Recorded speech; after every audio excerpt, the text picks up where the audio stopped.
morning, girls. Good morning, ma'am. Okay, all right. So, yesterday we started with data dictionary, right?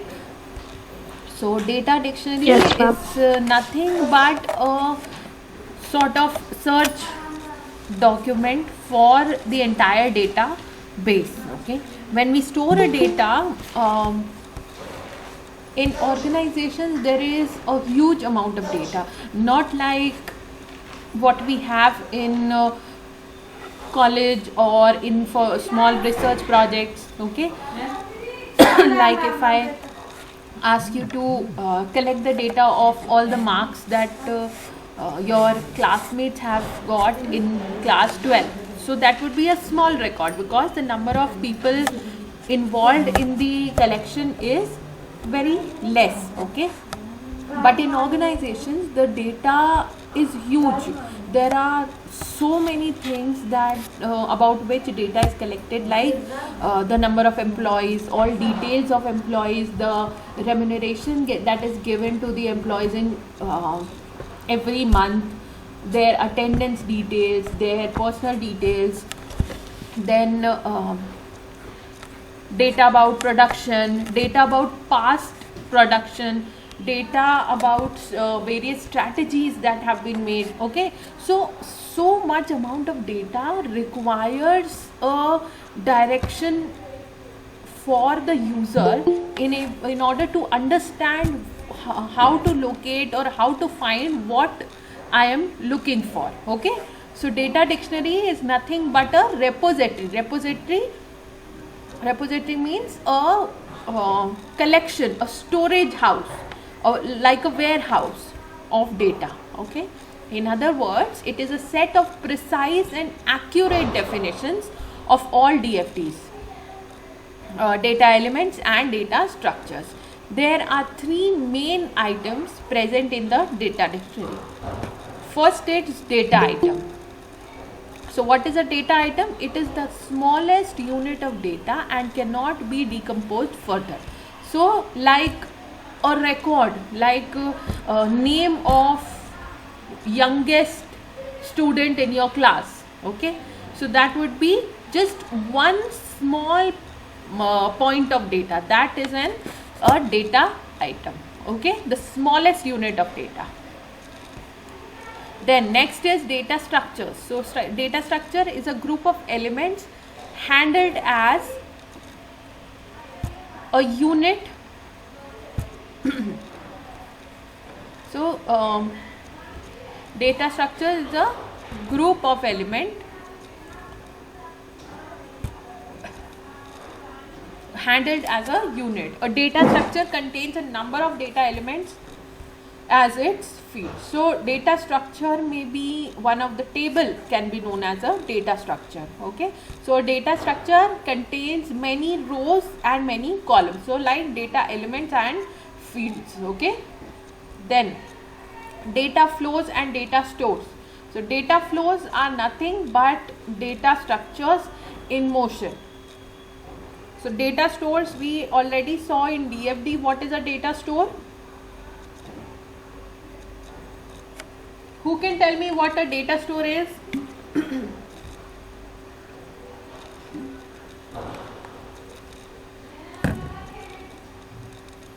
Yesterday we studied now. Forgot already? What is a data store? Come on, tell me.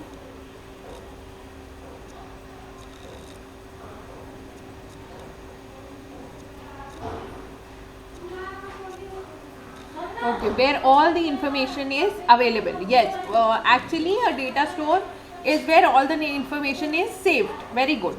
Okay, so data store is a storage of data, and data flow is the flow of data in the arrow that represents from where the data is flowing to where.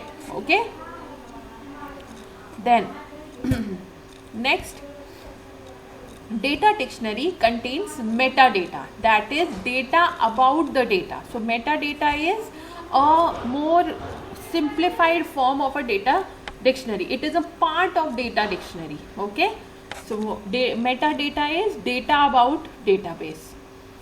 Um, the data dictionary is very important as it contains information. Where was I? As it contains information such as what is in the database, who is allowed to access it, where is the database physically stored, etc. Okay, so all these things tell us about information about the database. Okay, so what type of data is there in the database, who is allowed to access it, then where is it stored. The users of a database normally don't interact with the data dictionary. It is only handled by the database administrator. So data dictionary or metadata is not usually accessed by anybody, but this is for the help of the person who is maintaining or handling the database. Okay, so in order to be clear about the data. Okay, because so much information, so much data is very difficult to handle and organize. So a metadata gives or helps the person to organize it more efficiently.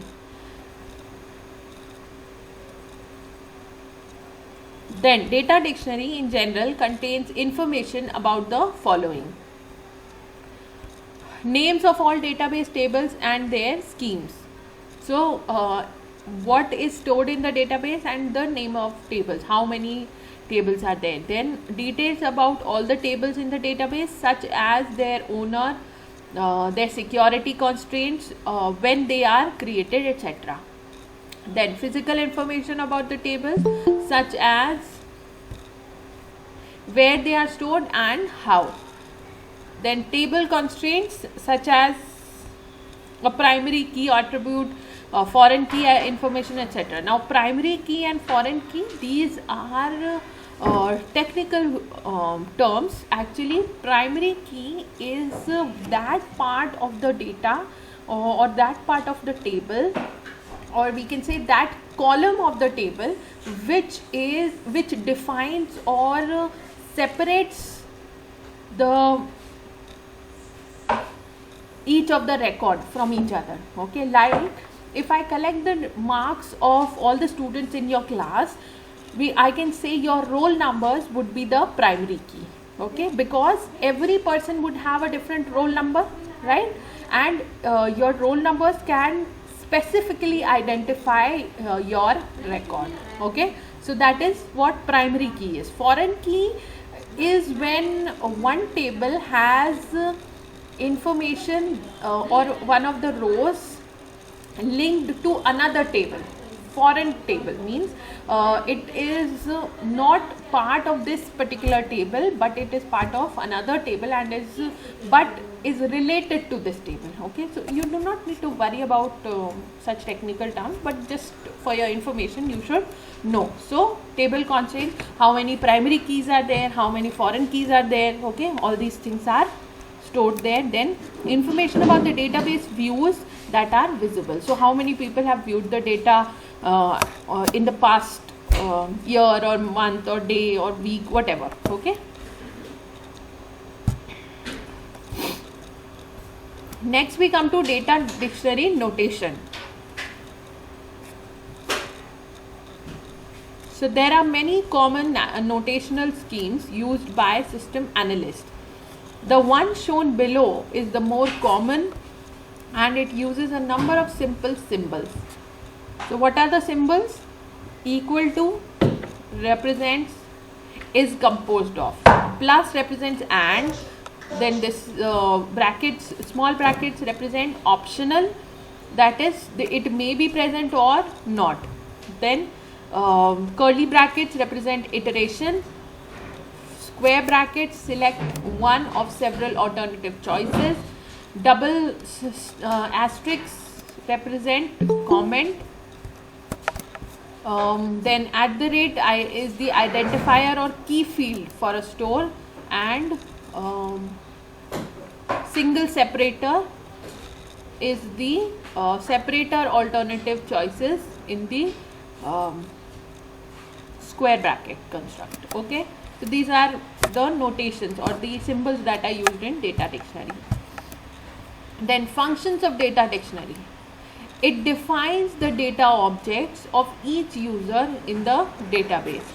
By this way, it helps various users to know all the objects which exist in the database and who can access it.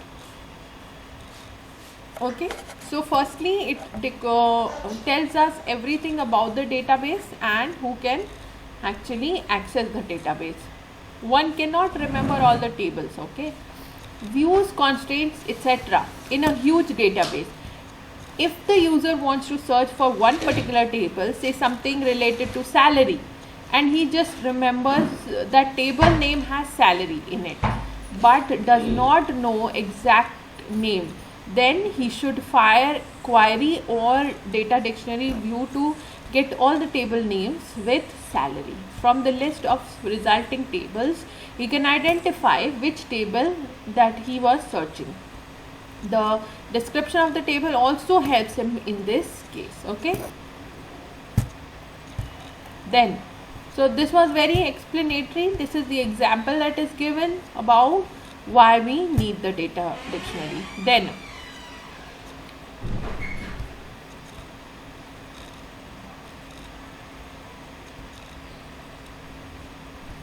when any data dictionary is fired on database objects, it searches the data dictionary for the objects.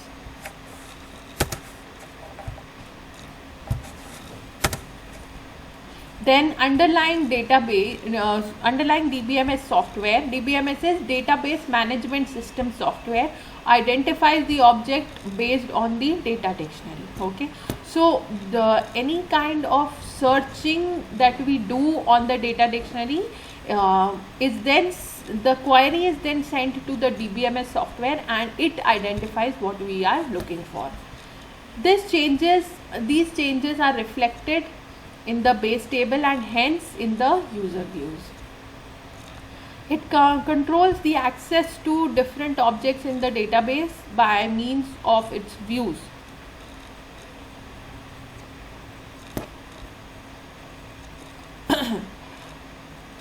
So it controls access to different objects. Now every table cannot be accessed by everyone. Okay, so the access has to be limited. We have to make sure that only authorized people are allowed to access the records or confidential information about the organization. It allows only the users who have proper rights to see the tables and views in the database. It masks other tables and views to which user do not have access. Okay, so it hides whatever access is denied. It provides the quick report on the data and the resources that the objects are using and hence making the data management easy. Okay, so it also creates a small quick report that helps us in identifying how much data is there in the database, and the data management techniques are also simplified because of this. Okay, next we come to the advantages of data dictionary. There is lot of advantages of data dictionary. Some of the main points are: it gives a well structured and clear information about the database. One can analyze the requirement, any redundancy like duplicate columns, tables, etc., since it provides a good documentation on each object. It helps to understand the requirement and design of to the great extent. So it makes the structure of the database easier to understand by organizing it into columns and tables. Okay, and helps us in getting rid of duplicate data. Duplicate data means unnecessary repetition of data. Okay, it is very helpful for the administrator or any new database administrator to understand the database. Since it has all the information about the database,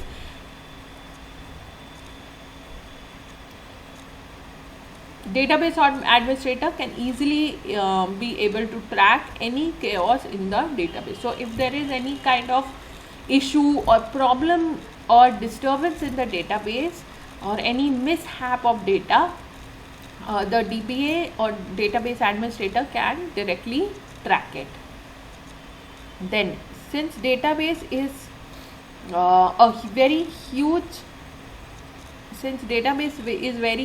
and will have lots of tables, views, constraints, indexes, etc., it will be difficult for everyone to remember. Data dictionary helps the user to provide all the details in it.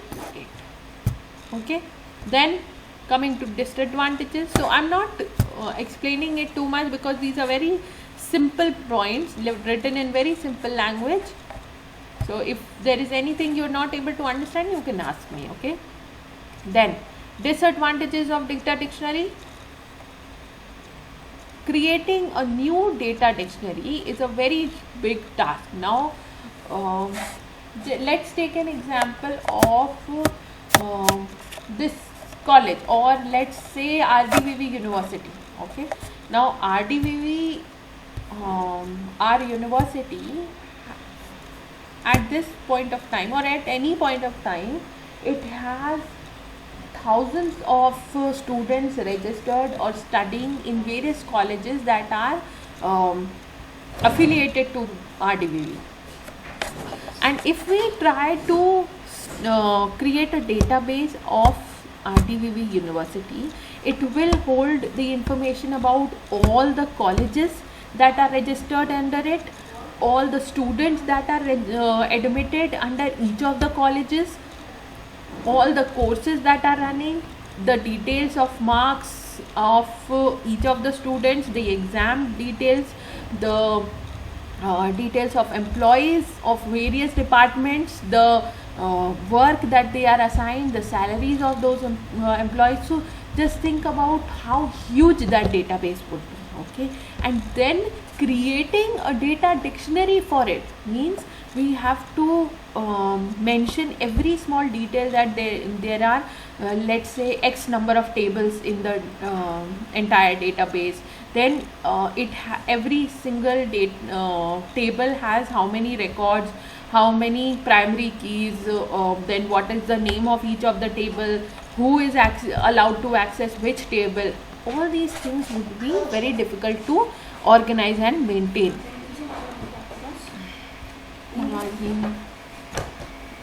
ये bag में रखो एक से.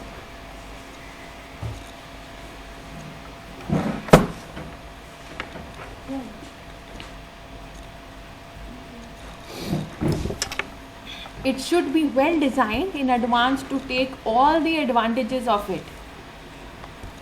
Otherwise, it will create problem throughout its life. So it should be well designed, and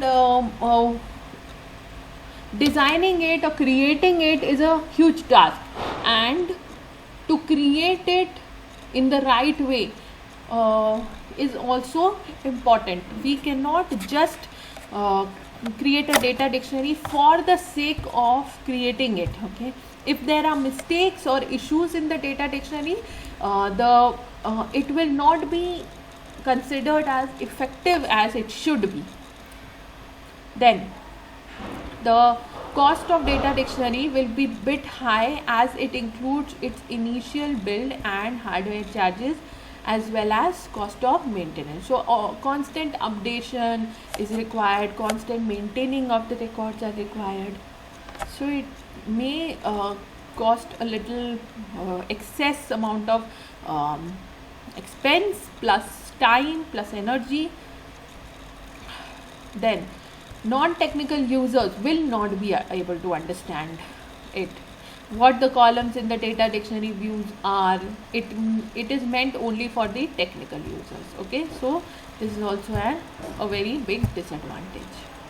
Alright, next we come to the DBMS, database management system. Now what is database management system?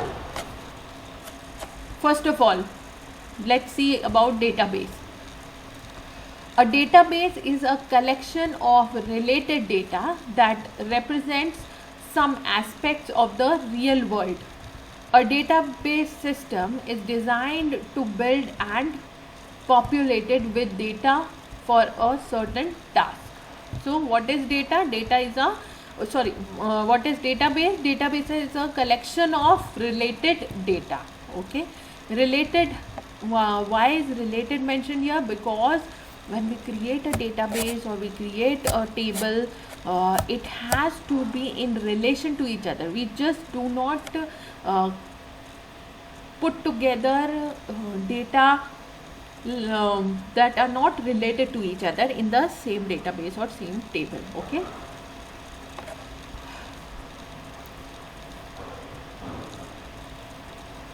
Then what is DBMS? Database Management System, DBMS, is a software for storing and retrieving user data while considering appropriate security measures. It consists of a group of programs which manipulate the data. The DBMS accepts the request for data for an application and instructs the operating system to provide the specific data. In large systems, the DBMS helps users and other third-party softwares to store and retrieve data. So mainly we use this software to store data in an organized way, okay, in order for later access. Then DBMS allows users to create their own database as per their requirement. The term DBMS includes the users of the database and other application programs. It provides an interface between data and software applications. Okay, so we'll stop here today and we'll continue probably on Monday.